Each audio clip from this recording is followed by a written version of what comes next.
tí môi này nó khơi đây can bờ lia tục chó lấy riêng chia mới tới bài ai màu cho môi bán á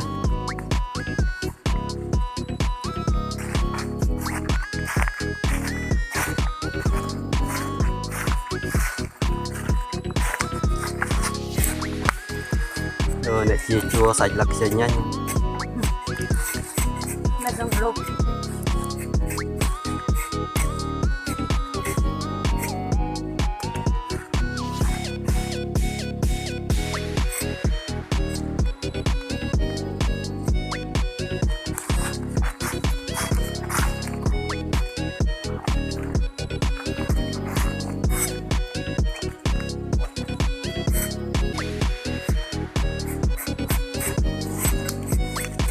lần tí môi ơi mà chia chua này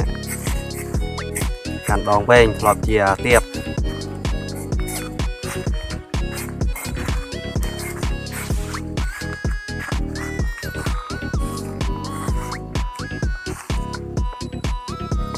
nâng bục chân bục cái mà đây được bục đó ê chia chênh má này chênh chênh nhóm tới đây nhóm chia vào đây nhóm mất chia chênh rạn đó nghe chia chênh nha